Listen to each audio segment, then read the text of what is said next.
Reporte 10. Entrevistas y comentarios con los personajes de la política, la economía, la sociedad, la cultura y el deporte que inciden en la vida de quienes habitamos en la península. Reporte 10, conducido por Lilia Arellano, Abelardo Martín y Francisco Rodríguez. Periodistas con 4 décadas de experiencia en prensa, radio y televisión nacionales. Reporte 10. Comenzamos. ¿Qué tal? Gracias por estar con nosotros en este Reporte 10. En ausencia de sus titulares, Lilia Arellano y Francisco Rodríguez, les saluda Edgar Morín. Esta ocasión tenemos un programa muy interesante y contamos con la presencia de Elías Morado, que nos presenta un libro que vale la pena escuchar y unas historias que también valen mucho la pena conocer, que se llama Nuestra Escucha Florida, el vocabulario musical en lengua náhuatl, Toxochicaquilis, y si no me irá corrigiendo, que es una aventura muy interesante, una investigación muy interesante sobre la música y cómo esta música dice muchas cosas sobre la identidad. Así que quédese con nosotros y comencemos un poco con Elías, contándonos la génesis. ¿Qué te lleva, digamos, a hacer este libro que forma parte, además, tengo entendido, de una investigación mucho más grande, mucho más compleja, que es tu tesis doctoral? ¿Cuál es la génesis de esta Escucha Florida? Pues la génesis concretamente se dio a partir de que inicié mis estudios de lengua náhuatl, allí en la UNAM, y parte de las prácticas cotidianas del estudio de esta lengua es la inmersión cultural. Entonces hicimos una visita al estado de Guerrero a una celebración de petición de lluvia en Acatlán, Guerrero, por la sierra. Y allí, al estar en uno de estos ritos, me llamó mucho la atención que las señoras que cantan ante unas cruces que están en un cerro que le conocen como el Cerro del Cruzco, me llamó la atención porque cantan en 3 lenguas, castellano, náhuatl y latín. Y eso me llamó mucho la atención, pues, porque hablaba de la vigencia de los procesos coloniales en un estado vivo, ¿no? Que no necesariamente tenían un sesgo, digamos, como de negativo o de opresión, sino de cultura viva asimilada, pero que estaba allí. Era un rastro que me llamaba la atención porque rastreando los elementos presentes en estos cantos tan simples, tan apenas perceptibles, pues hay mucha historia si los rastreamos hasta sus raíces o sus fuentes, pues te lleva a ámbitos muy distintos y sin embargo coexisten allí, ¿no? Entonces a partir de allí fue cuando tuve el interés por estudiar la lengua, pues desde la perspectiva que yo estaba pues adquiriendo en ese entonces, que es la de los estudios latinoamericanos, ¿no? La latinoamericanística. Entonces ahí fue donde empecé a plantearme preguntas, por un lado desde la musicología y por otro lado desde la filosofía latinoamericana. Esa sería la génesis. Y algo que es muy interesante en el libro es esta búsqueda de fuentes, distintas fuentes, que ahora nos hablarás de ello, para tratar de reconstruir algo que es bastante difícil, sí. Que es la música prehispánica o esta música precolombina. Sí. ¿Qué es lo que encuentras con estas fuentes y hasta dónde y qué es posible reconstruir de este pasado prehispánico? Para no, digamos, mitificar tampoco esta cultura. Claro, totalmente. Pues ciertamente mis fuentes son fuentes escritas, porque mi formación no es propiamente en etnomusicología o antropología, sino como musicología. Entonces la musicología, pues uno de sus ámbitos de exploración pues son las fuentes escritas, ¿no? En su sentido más convencional. Sí. Ciertamente, pues en este periodo histórico pues no contamos con partituras, pero sí contamos con una documentación que te puede ilustrar al respecto de estos procesos. A mí me interesaba conocer ciertamente la música en el periodo prehispánico y entendí que el siglo XVI era un ámbito interesante porque fue el momento en el cual ciertas músicas empiezan a transformarse o a desaparecer para convertirse en otra cosa, las que digamos, logran sobrevivir o logran, digamos, transformarse, ese proceso de la cristianización. Y en ese momento es que encontramos pues fuentes de carácter híbrido, ¿no? Que desde mi punto de vista podían arrojar información interesante sobre una cultura y otra cultura, las que entran en contacto y que quedan articuladas en ciertas documentaciones, pues se podía como analizar una y otra, digamos, información o componentes culturales que están allí también articulados simbólicamente o formalmente, ¿no? Y pues lo que utilicé fue, básicamente fue los libros que se produjeron en ese siglo, en el siglo XVI, por los franciscanos, y que son vocabularios, en este caso de lengua náhuatl, ¿no? Particularmente utilicé el vocabulario de Alonso de Molina, que es de la segunda mitad del siglo XVI, 1572, si no me equivoco, y pues trabajé con él porque es un documento interesante. Hasta hace poco sabíamos que era obra de los frailes españoles, pero ahora por documentación nueva sabemos que en toda esta producción libraria de ese siglo hay colaboración de los indígenas, aquellos que fueron cristianizados tempranamente, que se incorporaron a los colegios y que luego pues también empezaron a hacer aportes, ¿no? Es casi impensable que los frailes, sin el apoyo de los indígenas, hubieran hecho las obras que hicieron, ¿no? Claro. Por un lado, este vocabulario, y por otro lado, otra fuente que también me fue bastante valiosa es la obra de Sahagún, Bernardino de Sahagún, su Historia de la Nueva España, ¿no? Historia de la conquista de la Nueva España. Y con estas obras empecé a hacerme preguntas sobre qué de esto que quedó consignado podía hacer referencia a los modos de conceptualización del mundo en general, pero también de la escucha. Es decir, si un fraile deja consignado un vocabulario y sabemos que en este participaron los indígenas, ¿qué de ese vocabulario responde a las apetencias intelectuales y al gusto auditivo de los indígenas que colaboraron, ¿no?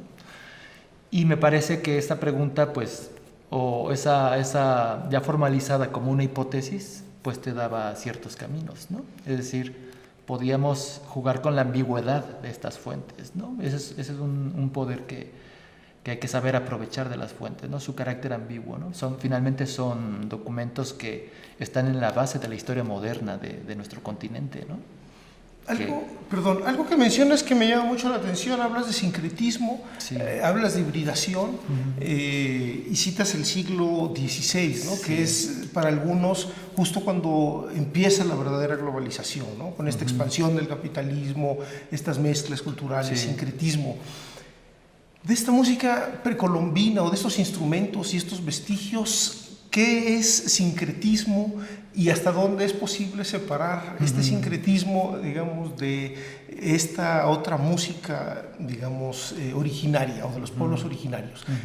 ¿Hasta dónde es posible rastrear esto y qué es lo que tú encuentras o cómo llegas a estas cosas de las mezclas culturales, que además pues, es la base de toda la cultura, ¿no? Sí, sobre el tema pues hay los estudios latinoamericanos son una disciplina que se basa mucho en esta concepción de la cultura como culturas híbridas, ¿no? Sin embargo, hay que ir a, digamos, a hacer una lectura crítica de estas hibridaciones culturales. Y la primera que, al menos en música, es importante hacer son las relaciones diferenciales de poder. Es decir, puede haber un producto híbrido, pero lo que está allí consignado guarda con su contexto relaciones diferenciales. Es decir, el libro como tal y su consignación, digamos, de la lengua por escrito puede responder a una cultura que de hecho es dominante sobre, digamos, los aspectos que tenían que ver con la cultura indígena, ¿no? Muchos de estos libros que conocemos y que decimos, bueno, son libros híbridos porque están escritos en alfabeto latino, pero consignan una lengua originaria, en este caso el náhuatl. Bueno, pues ahí hay una carga de hibridación. Sí, pero no olvidemos algo, que estos libros no se hicieron propiamente para preservar la cultura, se hicieron en no pocos casos para hacerla desaparecer. Y ese es, me parece, que el interés. Conocemos a los frailes del siglo XVI y por lo general, digamos, la narrativa convencional los ubica como los primeros etnólogos o los primeros antropólogos de América, etc. Pero se nos olvida que ellos formaban parte de una institución que es la Iglesia, ¿no? Y que para ellos las culturas originarias pues eran, digamos, la expresión de cómo el demonio había logrado prevalecer en un continente que había permanecido pues lejos de la vista del imperio de Dios, ¿no? Por decirlo de algún modo. Entonces ellos llegan a América con la consigna de transformar la cultura y erradicar lo que había que erradicar, ¿no? Entonces estos libros, justo los libros en los que yo me basé, pues no se hicieron para hacer prevalecer la música de los indígenas, se hicieron justamente para hacerla desaparecer. Por ejemplo, Alonso de Molina, que escribió este gran vocabulario en lengua náhuatl y castellano, tiene obra doctrinaria, ¿no? Al igual que Bernardino de Sahagún. Y es común encontrar en sus primeras páginas, en sus prefacios, sus prólogos, sus introducciones, que bueno, ellos le entregan la obra al rey, le entregan la obra a la autoridad civil y dicen, bueno, aquí está esta documentación y hay que obligar a los indios, como les llamaban, a que dejen de cantar lo que están cantando y que canten estas cosas, ¿no? Que canten cosas nuevas, que alaben a Dios, que dejen de estar alabando al sol, al monte y al río, ¿no? Entonces, uno de los intereses que tuve al hacer este trabajo era pues poner en esta posición, digamos, sí de ambigüedad, pero también de relaciones diferenciales de poder, y también pues no dejar de ver lo que el proyecto colonial pretendía, ¿no? Entonces a mí me parece interesante, bueno, si estos documentos se hicieron para hacer desaparecer las culturas, es legítimo utilizarlos para exactamente lo contrario. Tal vez no revivirlas, pero sí conocerlas de un modo que no las conocemos, ¿no? Y no las conocemos porque yo creo que nos hemos quedado con la parte, digamos, como la narrativa celebratoria de las civilizaciones culturales, ¿no? Okay. Que ha escondido esta parte conflictiva y sobre todo ha escondido la parte que tiene que ver desde el punto de vista con las visiones teológicas que están prevaleciendo en el proyecto colonial, ¿no? Ahora, algo que es importante, sí. perdón, es esta relación como muy medieval entre la música y lo diabólico, que podemos ver un poco en Europa y un poco se traslada al mundo novohispano. ¿Qué otros rasgos importantes, además de lo diabólico, encontraríamos en esta música precolombina? Yo creo que uno de los aspectos que nos va a resultar bastante revelador es el tema de la sexualidad, el tema del erotismo. A veces se olvida que las asociaciones entre la fertilidad de la tierra, la lluvia, los seres míticos, bueno, hay un correlato que es un correlato erótico, realmente, ¿no? Nuestro dios de la música en la cultura náhuatl pues era Xochipilli, ¿no? El dios de la música es un dios joven, cubierto de flores, tiene flores, digamos, las flores lo cubren hasta los pies porque también es un dios de la danza. Y él es un dios joven que, según los mitos, tuvo contacto sexual con la diosa Xochiquetzal, ¿no? Entonces nuestro dios de la música es un dios erótico. Entonces, si quisiéramos comprender la música del prehispánico, podríamos tomar en consideración pues estos aspectos que son, digamos, también son nodales, creo yo, para la cultura moderna. Es decir, estudiar las culturas del prehispánico bajo las problemáticas de lo que es la cultura moderna me parece que es muy rico. Y si además tomamos en cuenta que las músicas del prehispánico que entraron en proceso de transformación son músicas que, al menos en el pensamiento mítico, están asociados a un dios plenamente erótico, bueno, pues ahí son claves de investigación importantes, ¿no? Por supuesto. Entonces, pues que, sobre todo, por ejemplo, hoy que nos preocupa tanto la violencia sexual, por ejemplo, bueno, pues podemos entender o podemos echar mano de nuestra historia para entender, bueno, cómo es que en la cultura mexicana la violencia sexual es tal y cómo podemos entenderla, cuáles son nuestros antecedentes en este sentido. Sobre todo pensando en los conflictos que genera ya pues la imposición de la moral cristiana, ¿no? No se entiende, creo yo, desde mi punto de vista, los fenómenos contemporáneos sin el elemento de la moral cristiana.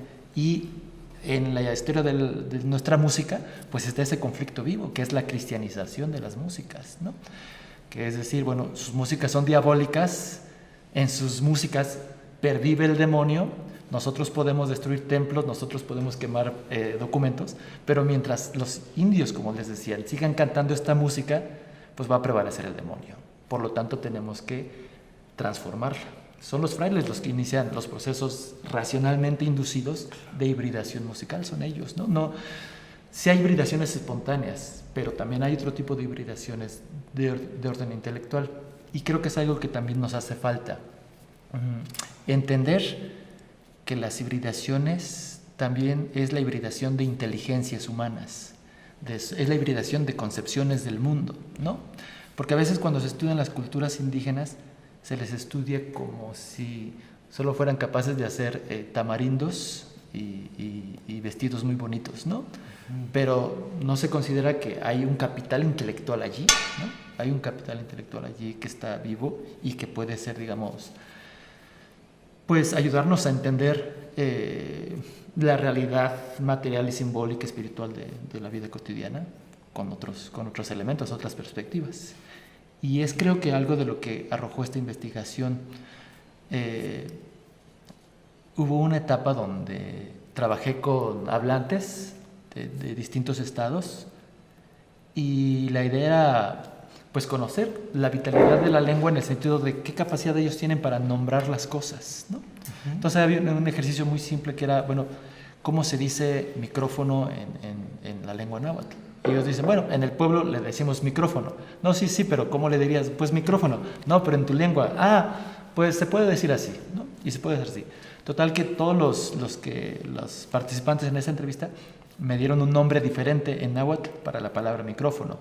Y eso me llamó la atención porque dije, bueno, ¿qué inventiva hay en estas personas, ¿no? O sea, le pueden dar nombre a las cosas, ver una misma cosa desde distintas perspectivas.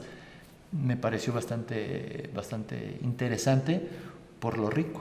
Es una variedad claro, de la propia lengua, claro, ¿no? Y que es una lengua viva y bastante compleja, claro, frente, digamos, a este racismo también muy mexicano, claro, contra los pueblos originarios, ¿no? Sí, y dentro de las mayores pérdidas que puede haber debido a esta posición racista, pues es lo que intelectualmente se pierde, ¿no? Es decir, no te enteras que intelectualmente se está, digamos, dejando de lado un patrimonio bastante pues rico, yo creo, ¿no? Y que nos podría, digamos, revelar muchas cosas de nuestra propia cultura, de nuestra propia historia. ¿Qué aportaciones musicales encontraste de estos pueblos originarios? Digamos, el vocabulario es como muy evidente. Sí. Además del vocabulario, junto con el vocabulario, ¿qué otras muestras encontraste? Pues en esta etapa de la investigación está, digamos, apenas esclarecido pues, los distintos ámbitos que pueden ser estudiados a partir del lenguaje, ¿no? Yo dividí este libro, el vocabulario, lo dividí en cuatro ejes y cada eje a su vez tiene otros temas. Son alrededor de 34 temas diferentes los que se reúnen en estos 4 ejes.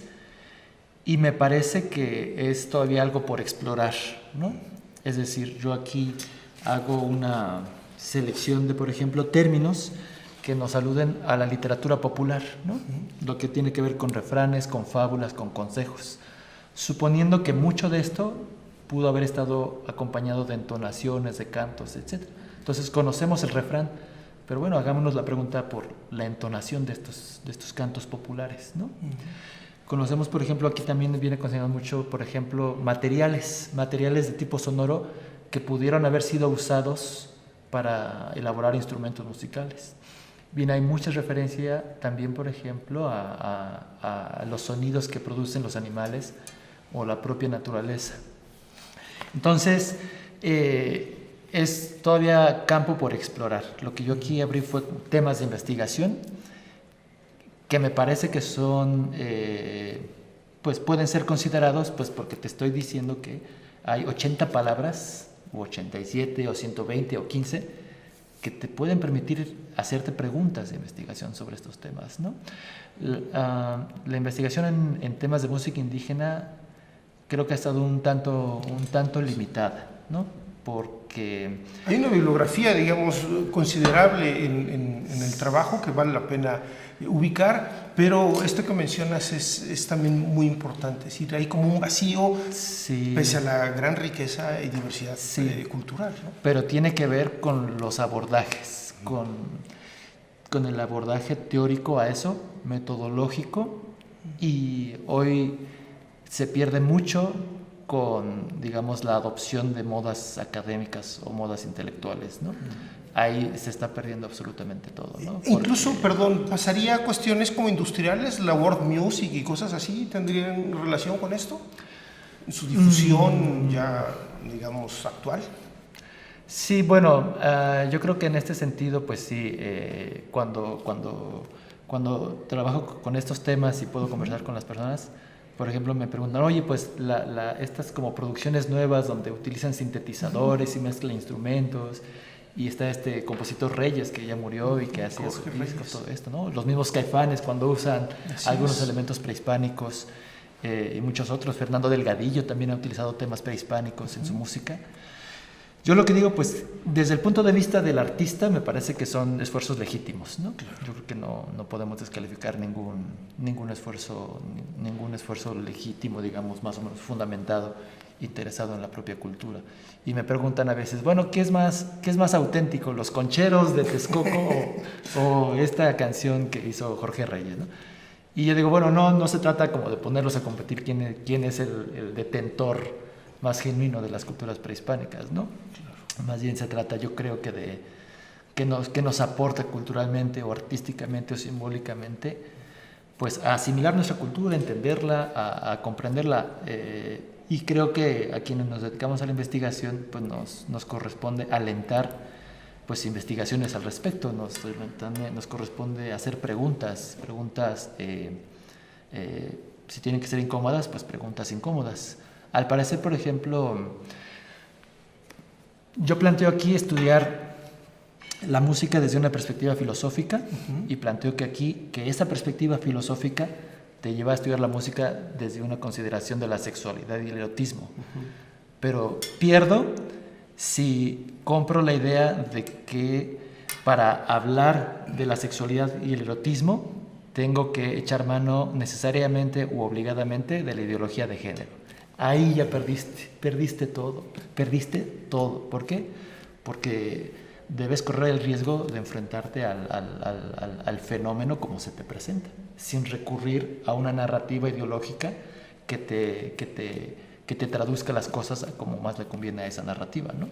Entonces, en este caso, creo que puede ser un campo de exploración importante si se abren las preguntas hacia el erotismo, la sexualidad, porque necesariamente vas a tener que hacer preguntas muy incómodas acerca de las concepciones del cristianismo, del mundo moderno, ¿no? Y de la propia sociedad prehispánica también. Sociedad prehispánica, sí, el papel de la mujer tampoco variaba mucho. En ese sentido... Todo tiene que ser cuestionado, claro.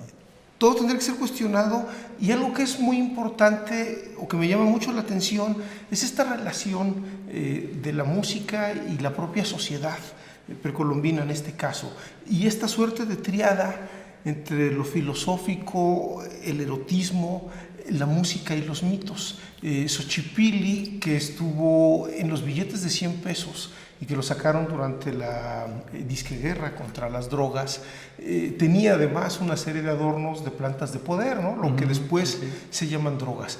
Y esto entonces nos da una concepción, digamos, no tan conocida o ocultada, digamos, en esta lógica del cristianismo y de desaparecer a las culturas, bastante diferente al estereotipo de una cultura sedienta de sangre, un imperio que generó un montón de enemigos y que eso posibilitó el triunfo de los españoles, en fin. Pero ahora que regresemos del corte, si nos pudieras hablar un poco de esta relación o cómo la música nos describe a esta sociedad y estos componentes de erotismo, de filosofía, seguramente también de muerte, como otras culturas antiguas. Regresamos después de un breve corte. En un momento regresamos a Reporte 10.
El Plan Municipal de Desarrollo 2016-2018 consolidará el desarrollo de Isla Mujeres. A través del eje rector Isla Mujeres con calidad de vida, serán dignificados los centros de población mediante la planeación urbana, gestionando ante las instancias correspondientes el equipamiento e infraestructura acorde a sus necesidades. Hoy, gobierno y sociedad suman esfuerzos haciendo futuro por un mejor Isla Mujeres.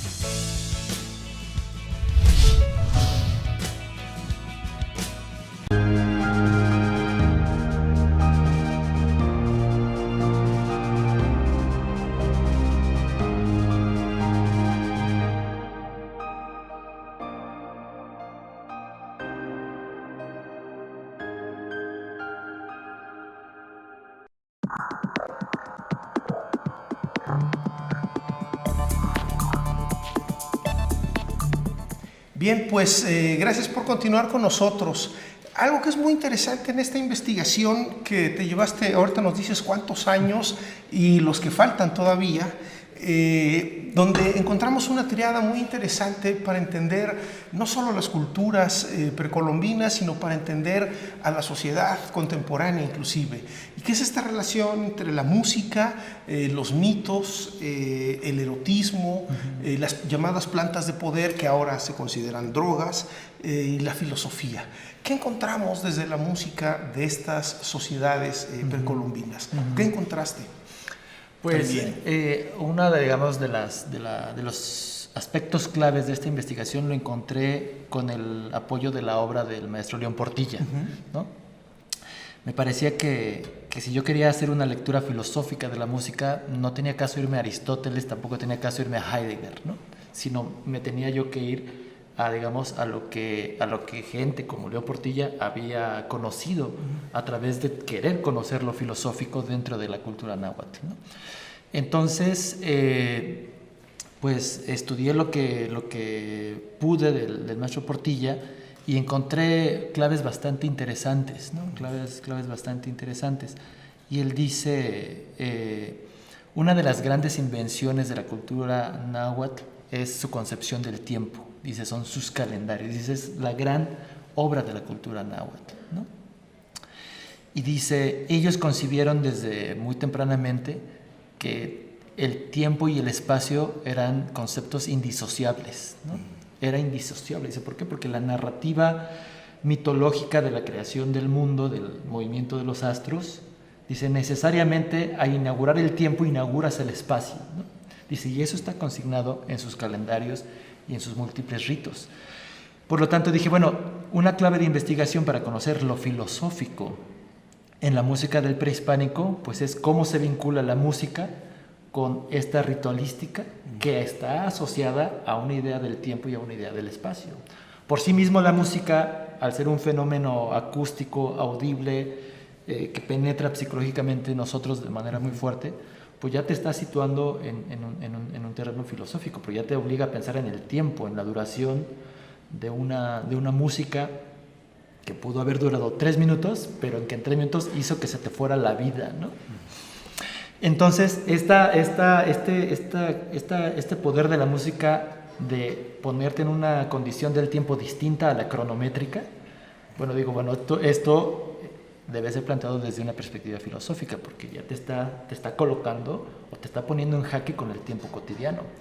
Y al explorar esto, pues me di cuenta que en efecto podíamos pensar en una relación como amplia, en la que la idea del movimiento es justamente lo que hace que se articule el mundo físico y el mundo, digamos, de la imaginación sonora, acústica, ¿no? El maestro León Portilla dice: el concepto clave de la filosofía es la palabra yolotl, ¿no? Dice, pero ¿qué creen? Que la raíz de la palabra yolotl es una palabra que se convierte en olin, que es movimiento, ¿no? Entonces dice, la palabra yolotl vale porque su núcleo es la palabra movimiento, que es justamente lo que está, digamos, en el centro de nuestros mitos antiguos, el momento en el cual hay que echar a andar el universo, porque si no se mueve el universo, todos vamos digamos, a desaparecer, ¿no? Y aquí también rescato otro elemento, porque entonces se vincula a la parte sexual.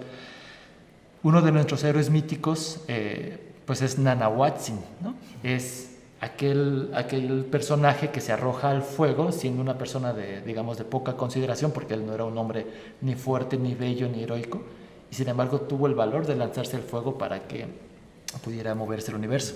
Pero ¿qué pasa con Nanahuatzin? Es un personaje de nuestros mitos antiguos que está cubierto de llagas, y estas llagas están asociadas a su vida sexual.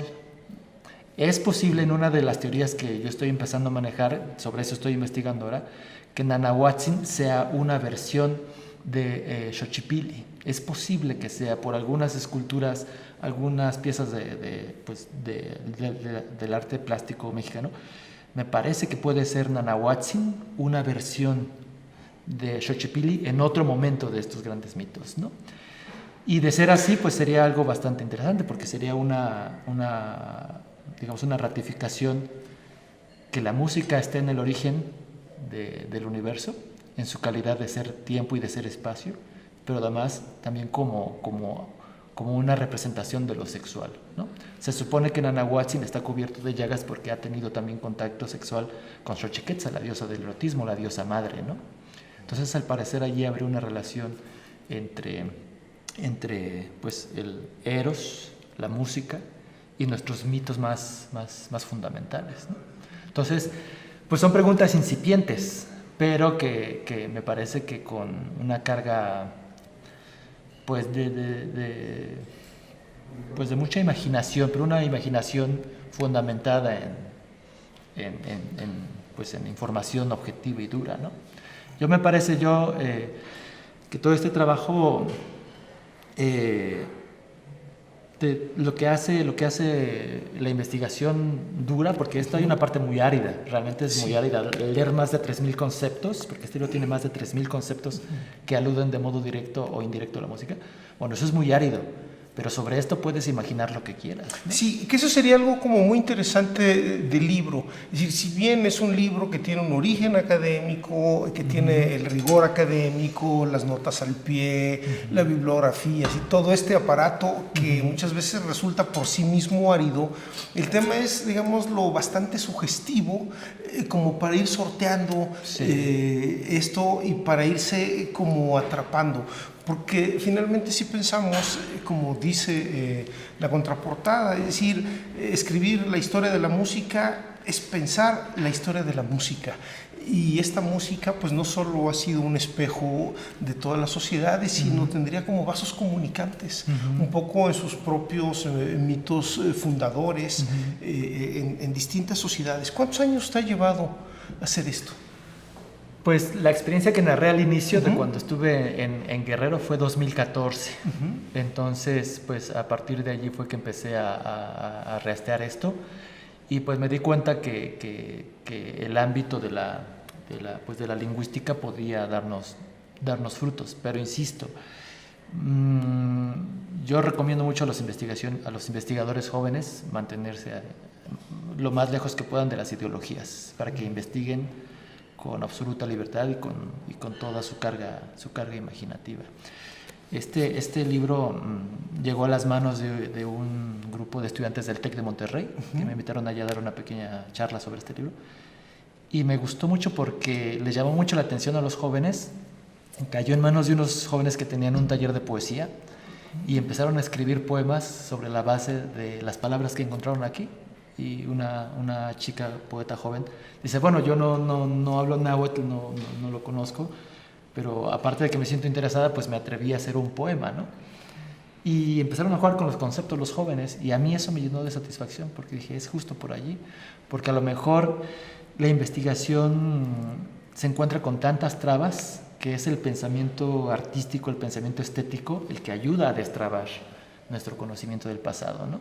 Al menos desde una forma, digamos, formas de representación simbólica que pueden ser artísticas.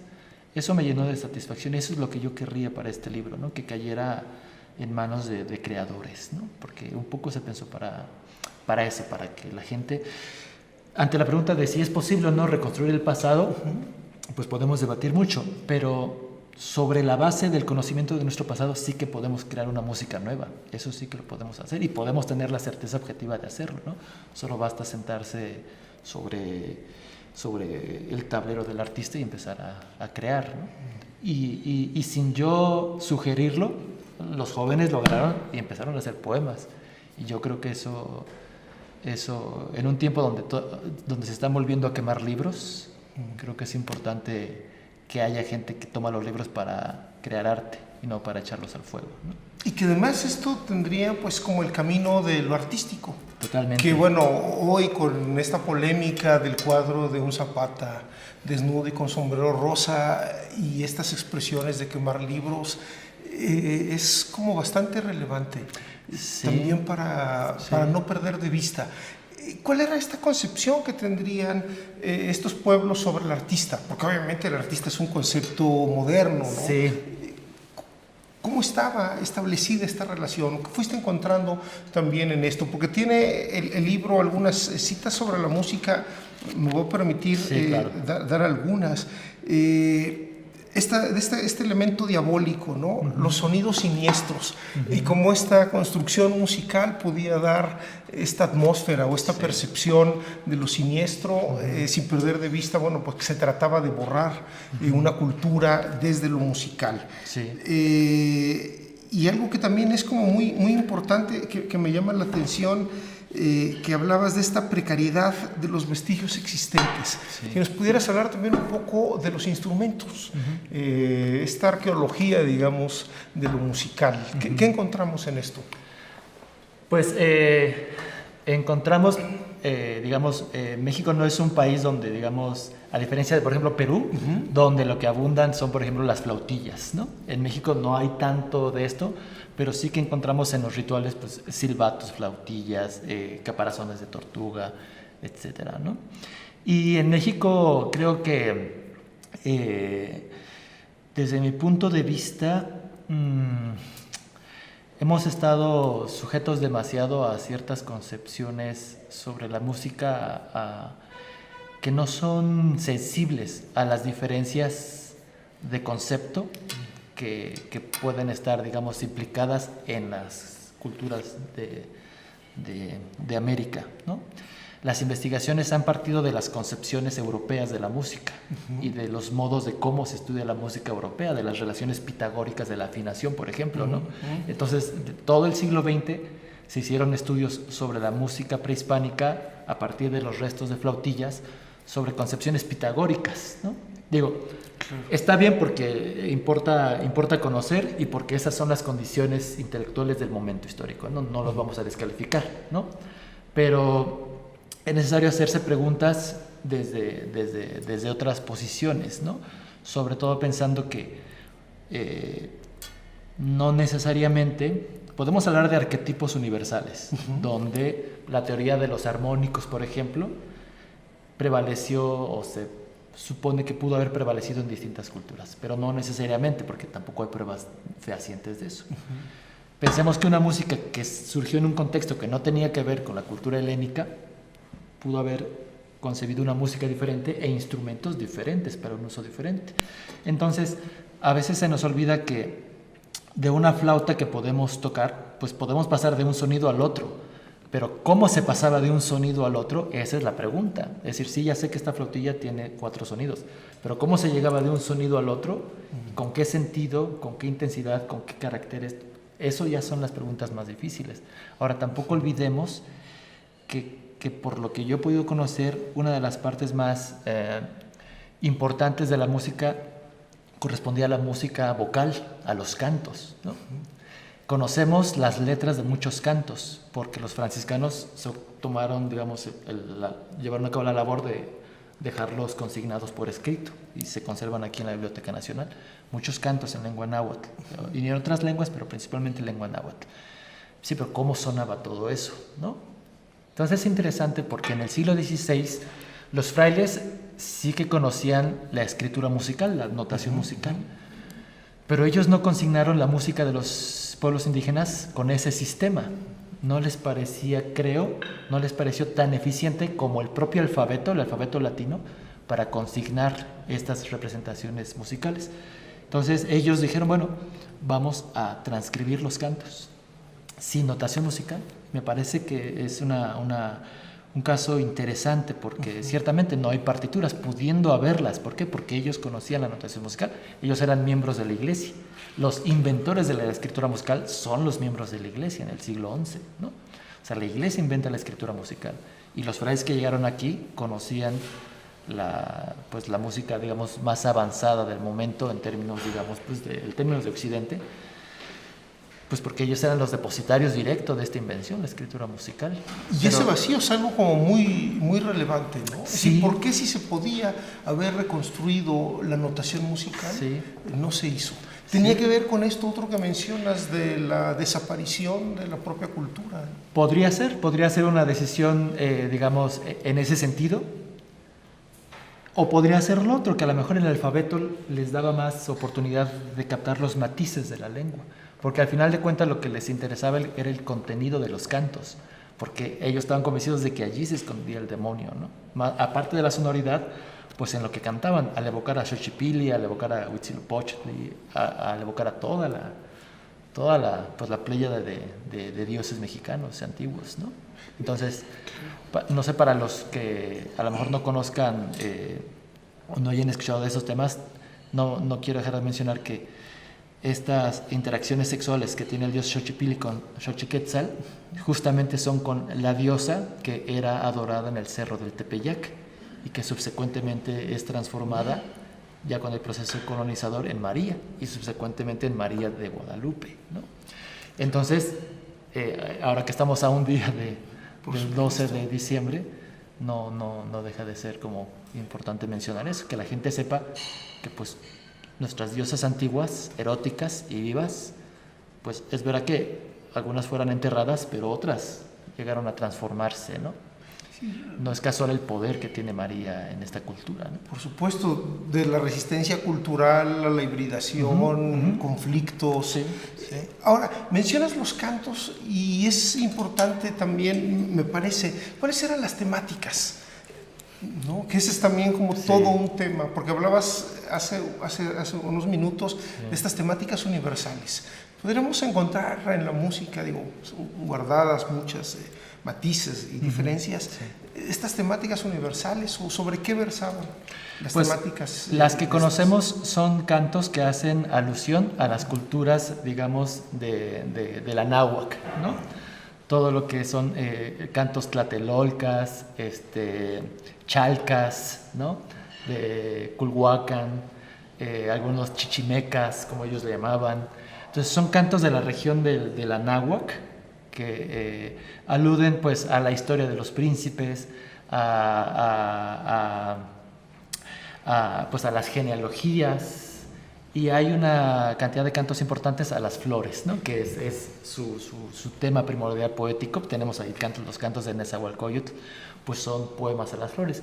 No olvidemos que la flor como tal tiene una ambivalencia bastante interesante. Está asociada a la muerte y está asociada al erotismo, ¿no? En la cultura mexicana, las flores están asociadas a esto. Y me gustaría mucho evocar un poema de Carlos Pellicer, su discurso por las flores, porque aparte de que hace la alusión allí al dios Xochipilli, dice una frase que me parece que es muy esclarecedora de la cultura mexicana.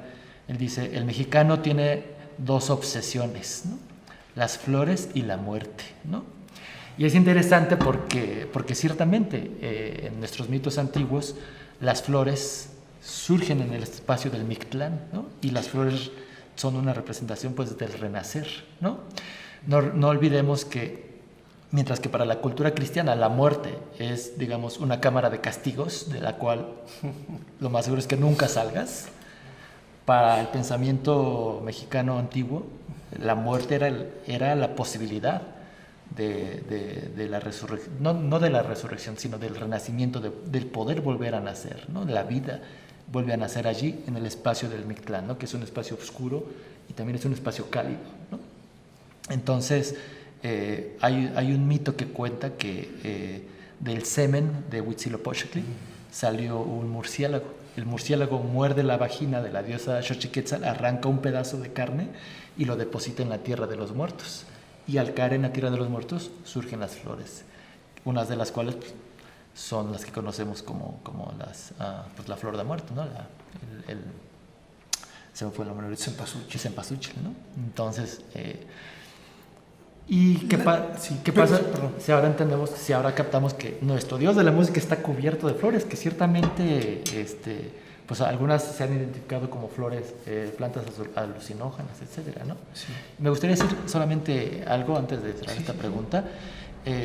Me preguntabas sobre la posición del músico o del artista en la sociedad antigua, ¿no? En esta sociedad jerarquizada, ciertamente el artista pues no tenía la posición que hoy tiene en una sociedad moderna, donde un grupo de artistas pueden derrocar un gobierno, ¿no? Hablando de la cultura industrial, claro, se paran tres reggaetoneros y tiran un gobierno, ¿no? Pues en esta sociedad antigua, pues no, el sacerdote y el líder político está en la cima, ¿no? Y su gente que le ayuda a asentar su poder, pues unos de ellos son los músicos y son los artistas, ¿no? Es interesante, sin embargo, algo. Para los antiguos mexicanos, uno de los distintivos de la sabiduría era la capacidad de escuchar. Y el tlacaquini, el hombre que escucha o la persona que escucha, era, digamos, aquel que podía ocupar las posiciones más altas de sabiduría, porque en principio tenía la capacidad de escuchar. Cuando nosotros, si vemos la escultura de Xochipilli, la que está en el Museo Nacional de Antropología, es particularmente grande el tamaño de las orejeras que él tiene. Y si revisamos pues la cerámica o las representaciones de los antiguos sacerdotes o dioses, sobre todo en los sacerdotes, la marca de las orejeras que ellos tienen, pues es una marca de sabiduría y desde luego pues de poder, ¿no? Es decir, el sabio es el que tiene la capacidad de escuchar, ¿no? Entonces, me parece que es interesante por todo lo que nos puede ilustrar acerca de la música, ¿no? Por supuesto, evidentemente el tema da para mucho. Desafortunadamente además el tiempo vuela. Dos cuestiones que me parecen muy importantes. ¿Por qué el nombre? ¿De dónde viene el nombre? Sí. Que nos expliques un poco esto. Y algo que también es muy importante, ¿dónde se puede conseguir? Porque vale la pena en todas estas cuestiones de memoria, de identidad y de muchas preguntas, claro, que nos dejas. ¿Dónde se puede conseguir y por qué el nombre que escogiste? Bueno, el nombre, Toxochicaquilis, significa literalmente nuestra escucha florida. Y era un juego de palabras que proponía porque al hablar de la palabra florida, estamos en náhuatl, estamos refiriendo a la poesía o a la música. Entonces, mi planteamiento es, para captar la palabra florida, ya sea la música o la poesía, hay que tener una cierta escucha adecuada a ese objeto que queremos entender, ¿no? Y eso nos puede llevar a la imagen o a la idea de una escucha florida, es decir, una escucha apta para captar eso, ¿no? No una escucha modelada, como lo dije, por los recetarios de las ideologías contemporáneas, sino una escucha adecuada al objeto. A lo mejor vale solamente como un esfuerzo, digamos, imaginario, pero no es poco. Sobre todo si la base del arte es la imaginación en la sociedad moderna, bueno, un concepto que te dé a imaginar las cosas de ese modo, pues no es poco, sobre todo considerando los vacíos que hay en la investigación y pues muchas otras deficiencias, ¿no? Y también está inspirado en un curso que tomé con mi maestro de náhuatl, que en su momento era el maestro Yowali, y él echó a andar un curso que se llamaba Toxoxitlahtol, que era nuestra palabra florida, ¿no? Entonces dije, bueno, de ahí lo tomé, está citado, está agradecido aquí en el libro. Dije, bueno, vamos a usar este concepto, Toxochicaquilis, como un concepto que me puede ayudar a pensar la escucha. Dentro de ese ámbito, pues está lo que es musicalmente audible, ¿no? Pero que no podemos acotar a las referencias de Occidente, sino que tenemos que pensar en cuáles eran las articulaciones entre pues, el pensamiento mítico, el conocimiento de la naturaleza, la cultura moral de estos siglos, etcétera, ¿no? Y con respecto a los lugares donde se puede encontrar el libro, actualmente se encuentra en el Fondo de Cultura Económica, se encuentra en la librería El Sótano, y se puede comprar por internet en la página de la editorial, que es Fine Editorial. Así la encuentran y se puede allí comprar directamente. Pues no esperen más y habría que echar una leída bastante profunda, hacer una leída bastante profunda de este libro. Te agradecemos muchísimo, Elías, tu visita y esperemos que le vaya muy bien al libro y que bueno, sigas haciendo estas investigaciones que valen mucho la pena y ver además cómo los propios jóvenes se apropian de estas lenguas y les dan un sentido artístico totalmente diferente hoy día. Claro. Muchas gracias por estar con nosotros. Al contrario, muchas gracias a ustedes. Gracias y nos vemos en la próxima. Ahora tiene usted a la mano más herramientas informativas para que emita su propia opinión. Comuníquese con nosotros, aporte sus comentarios y sugerencias a los correos y redes sociales que aparecen en su pantalla. Mientras, le invitamos a sintonizar Reporte 10 la próxima semana, a la misma hora, por esta señal que siempre va contigo.